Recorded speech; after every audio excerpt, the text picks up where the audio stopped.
Okay, I had mentioned the kid that I thought was the Holly chick's brother. His name, I was told, was Jordan.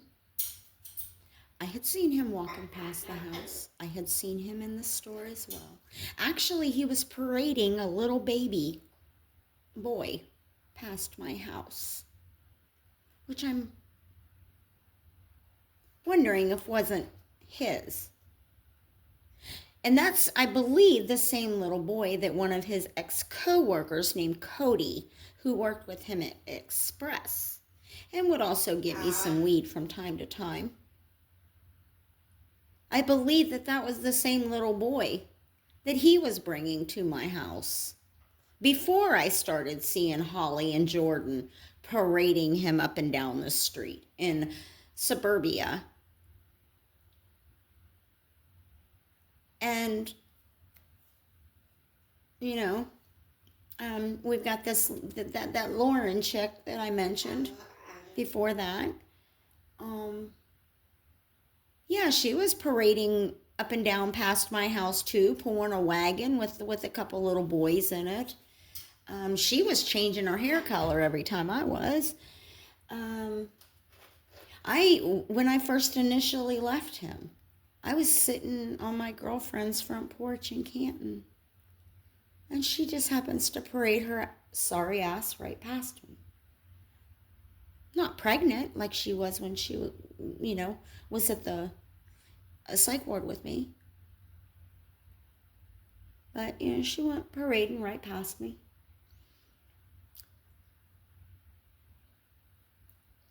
And then, I don't know, maybe a week or so later, I just happened to go out at 3 o'clock in the morning, and she's in a car beside my house, probably hacking into our Wi-Fi. My roommate had her own, and I had my own. But yeah, she was sitting out there at like 3 o'clock in the morning. Had those couple little boys were bouncing around in the back seat while she's on her phone.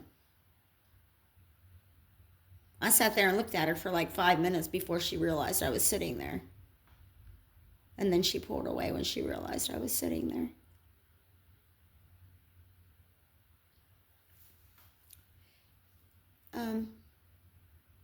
There was a woman named Lisa. She had red hair, short red hair, and I did too at the time. I had short red hair at the time. Well, fading to gray. But I heard her on the phone. I'm pretty sure that, she was a 31 or an express worker.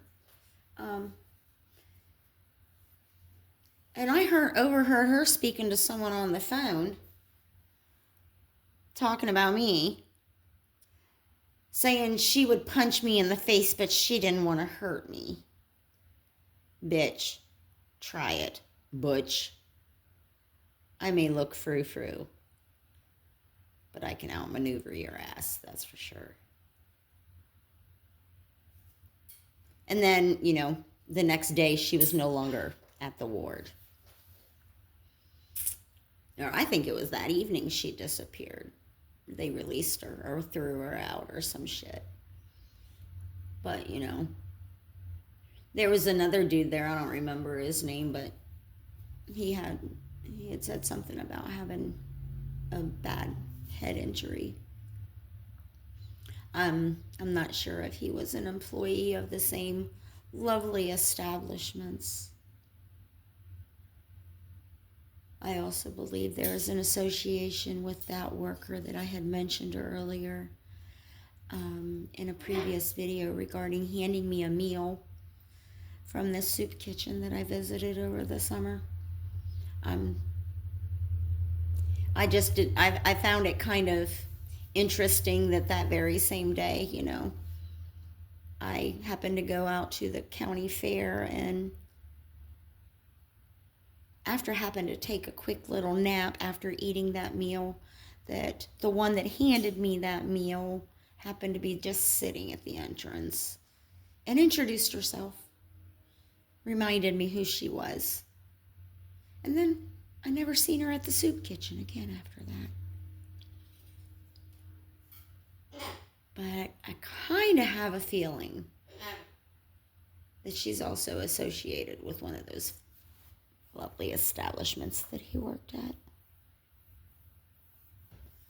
Can't confirm that 100%, but I'm kind of think that's where I seen her.